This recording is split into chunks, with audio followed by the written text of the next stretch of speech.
Hello, and welcome to the Unsung Cyberhero Adventures TV network. Today's show focuses on answering the questions: how do we collectively protect our nation's critical infrastructure? Does a rising information tide actually lift all ships? Stay tuned to find out. I'm your host, Gary Berman. Our mission is to shine the light on the people and organizations who keep us safe online while at work, home, and school, and to serve as a business-to-business networking platform for the cybersecurity and information technology communities.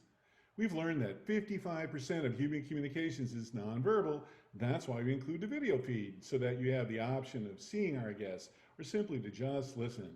That's also why we're called a TV network. We're all about information sharing and business to business networking. You never know who you're going to connect with and how you'll be able to maximize opportunities resulting from hearing from our guests. This is especially valuable now that the cybersecurity community's primary way of conducting business, conferences, has been put on hold for the foreseeable future. We have an incredible guest on today's show, Scott Algeier. Scott works at the intersection of cybersecurity policy and operations. He's the founder, president, and CEO of cybersecurity consulting firm Conrad Inc. Scott is the executive director of the Information Technology Information Sharing and Analysis Center, IT-ISAC, and the executive director of the Industry Consortium for Advancement of Security on the Internet, ICASI. As if that was not enough, he's a STARS mentor to the next generation of security startup founders at Mach 37, a vertical accelerator focusing on information security product companies. Well, hey Scott, welcome to the show. Thank you, Gary. Thanks for having me. Well, my first question is just an obvious one. When do you sleep? Yeah. Well, there is a lot going on, but I have a great team working with me as well. So it's a very rewarding mission that we work on. So speaking of missions, what is the definition of critical infrastructure in your view?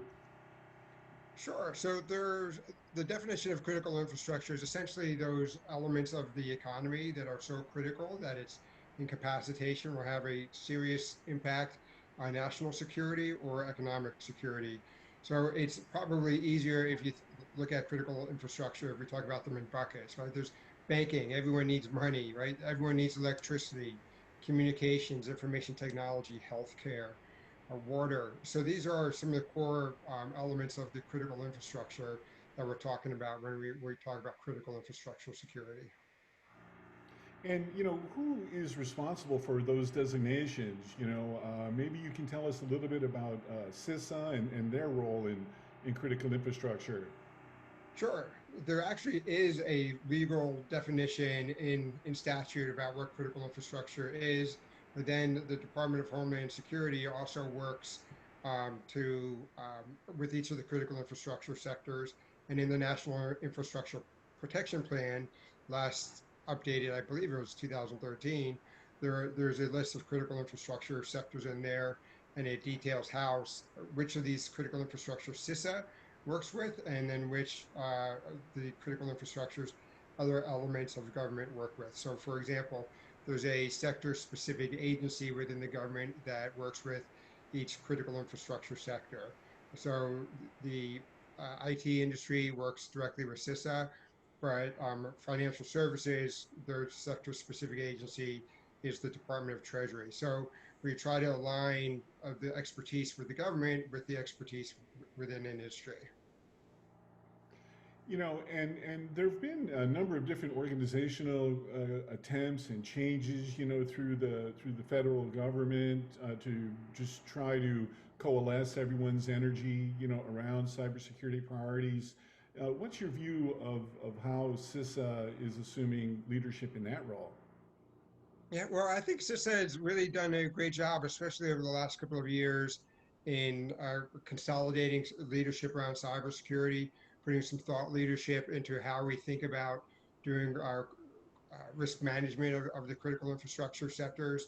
One of the challenges has been in the past has been there were each of these critical infrastructure sectors that had matched to the sector-specific agencies, but a lot of that work was never really integrated. And I think what we've seen over the last 2 or 3 years is CISA has done a lot better job of integrating some of the expertise from across the government and across industry. And I think we're really seeing that play out in the work that doing on the national critical functions.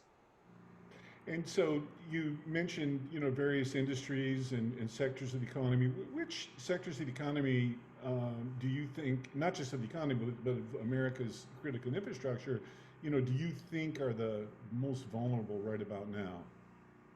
Yeah, so I don't know if most vulnerable is really the right measure. I think every sector has its own vulnerabilities, and everyone's working hard to mitigate those vulnerabilities.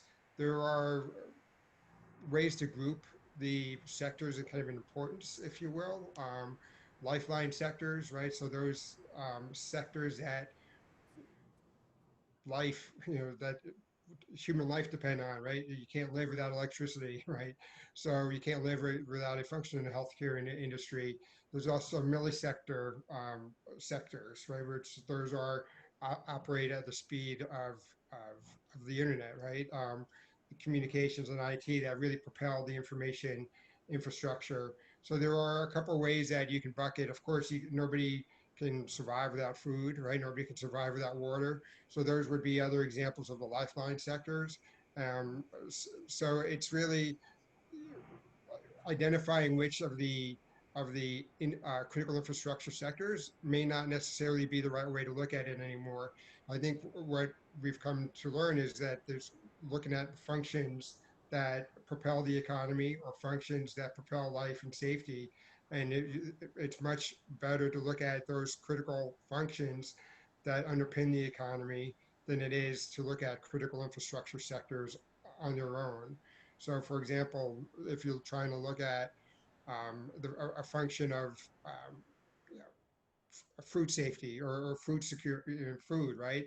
There's this the making sure people can eat. There's a whole process in place from getting the food from the farm to the table that you need to do a risk assessment there to see where you're most vulnerable, to see where the most likely is to have a significant impact, and then look at how you can build resilience so that you can continue delivering food. I think we've seen some of this play out a little bit in the pandemic, where the food supply has been able to be delivered. Not we've had a lot more consumption of at the grocery store, where people are buying a lot more at the grocery store, and then even in some of the food and agriculture plants that have been impacted by the COVID-19, there's still food being delivered, right? There's still food being produced and making it to the table. So I think this concept of critical functions have we've worked on in the IT sector in 2009 looked at what we call critical functions within the IT space. Um, Now there's called national level functions within DHS.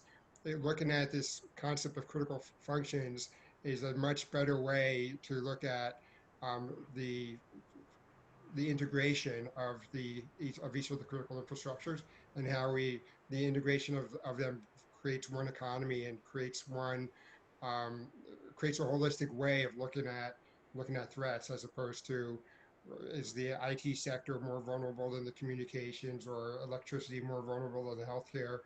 In a way, it doesn't matter which sector is more vulnerable. What matters is the functions that are important to the consumer, to national defense, and that propel the economy.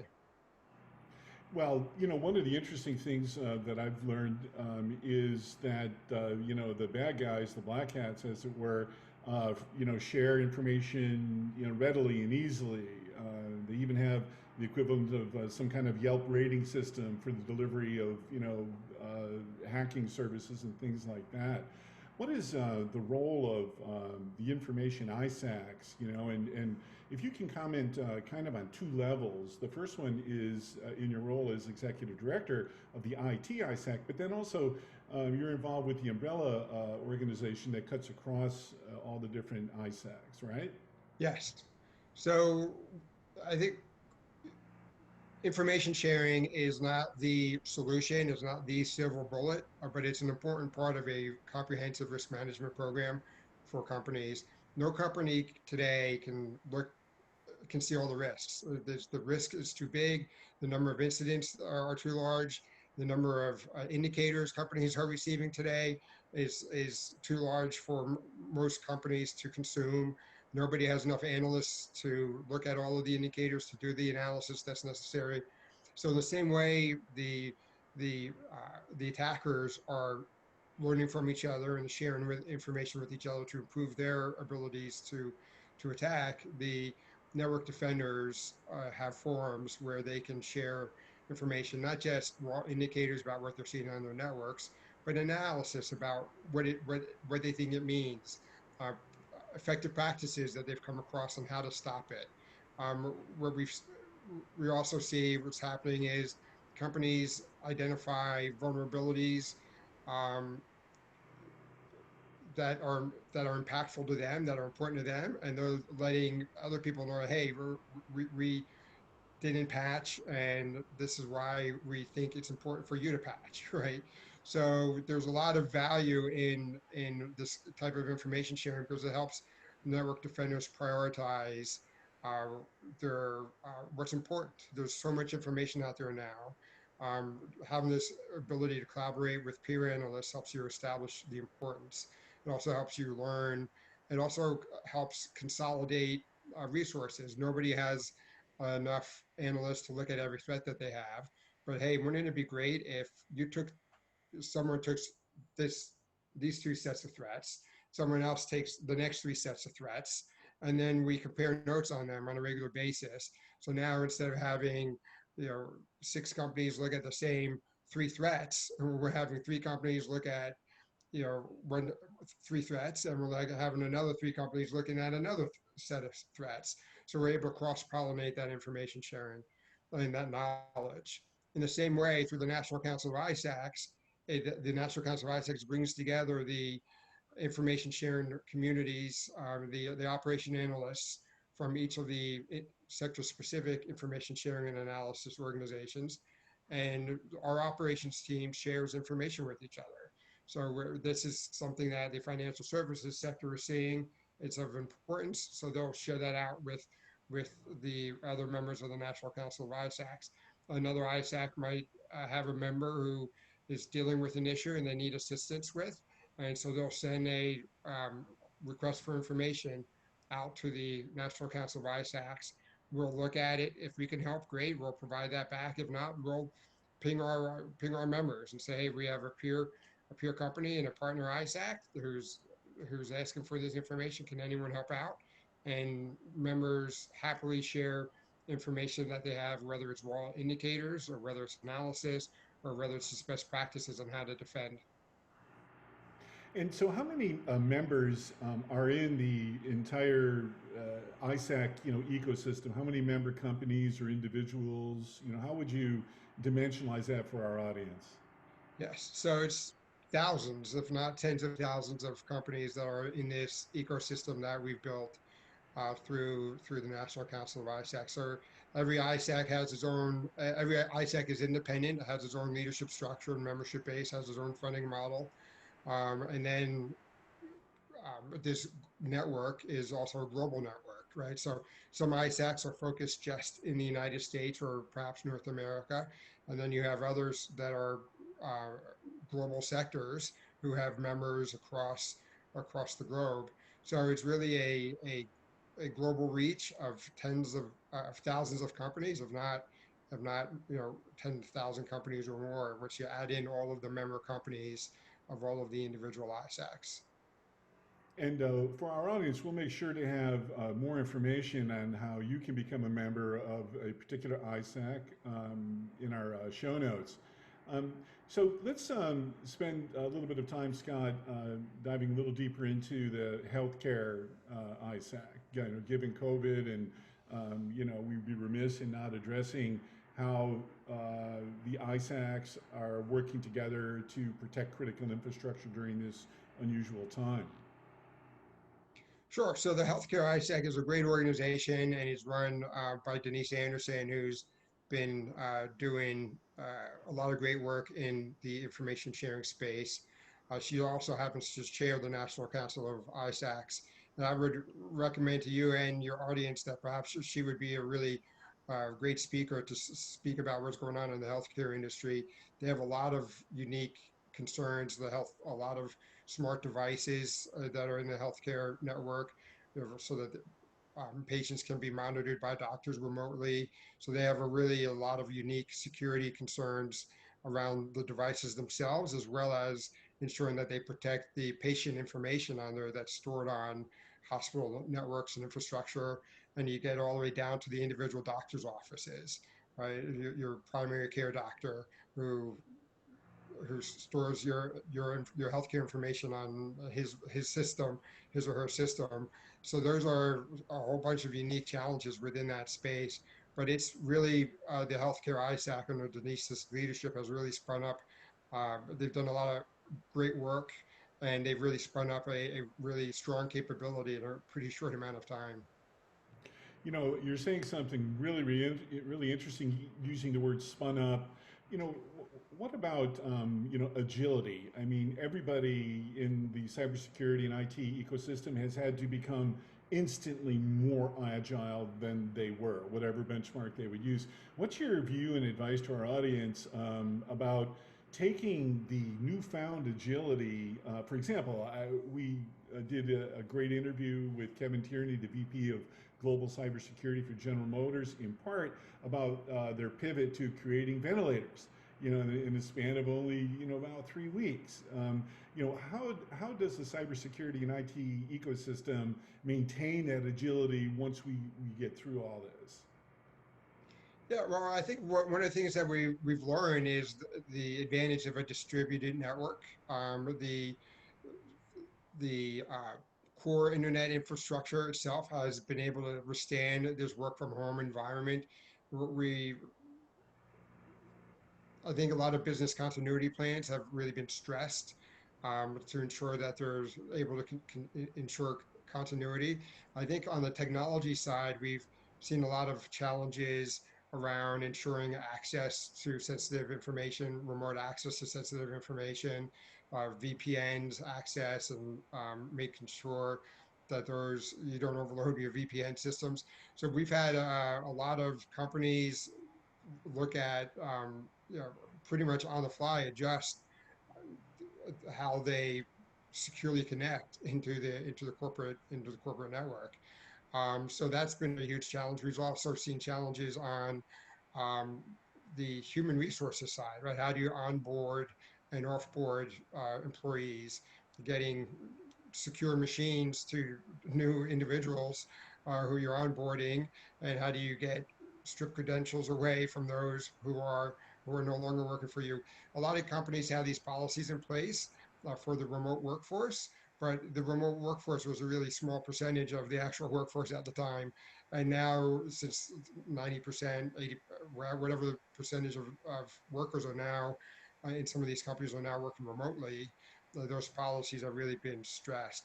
But I think the technology has withstood the stress of it. And I don't.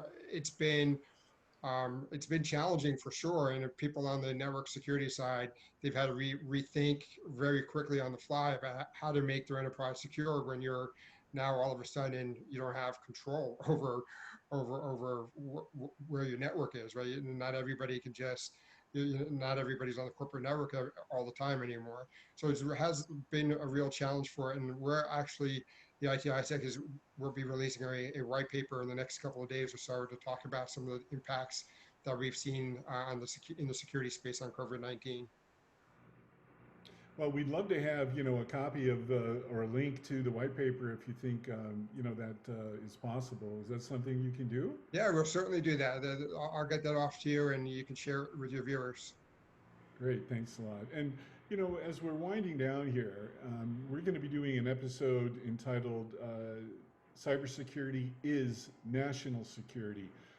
What is your view of nation states and the role of ISACs in protecting critical infrastructure? That we could speak for hours about that, I'm sure. But what's your kind of top line about the role of nation states, attacking our country? Yeah, so obviously it's bad. We the one of the real unique challenges in cyberspace is the industry, private industry, is now being asked to defend themselves against nation state adversaries, um, which is kind of a unique position for industry to be in. So, which is part of the value of the ISAC community, is it gives you a scaling capability to bring in more resources that you can't ordinarily get front on your own. And we talked a little bit about it as well. And the nations, the attackers are getting better, and a lot of them are leveraging nation state tools, right? So a nation state builds a tool, and then it's discovered, people announce it, and now the bad guys know about it as well, right? So they are able to take those tools and use them for in their own criminal purposes, or to go after companies. So we're really seeing an elevate the nation state actors are elevating the game for everybody, because those tools get leaked, those tools become available, and then they're out there for regular consumption among the regular criminal community. So the really way for companies to defend against this is to partner with their peer organizations so that they can learn from each other. They have a scaling capability. There's we aggregate the cost of defense, if you will, over multiple companies, so that we can do more together than we might be able to do individually. Well, that's terrific, Scott. So my last question is, is there anything else that, you'd like to add to amplify your mission? Well, just thank you for the opportunity. I think it's one of the real challenges that we've had in since COVID-19, which I didn't touch on in my previous remarks, was security budgets being slashed. Right, there's a lot of pressure on companies to cut costs, or economic uncertainty, and unfortunately, a lot of companies have to reevaluate what their security spend is. And I think participating in information sharing forums is a really cost-effective way to increase the company's cybersecurity posture for all of the reasons that we've spoken about. So as leaders are grappling with budget decisions and where to make spends, I think I would encourage them to look at information sharing communities, sector industry specific ISACs, as a really effective, cost-effective way to increase your cybersecurity capabilities. Well, Scott, we can go on for hours and hours, but thanks so much to you for this incredible interview. To learn more, we'll have Scott's contact information and other links in the show notes, as I mentioned earlier. If you would like to be a guest on our show, please just send an email to Gary at cyberheroescomics.com with an S. Thanks, everybody. We hope this helps.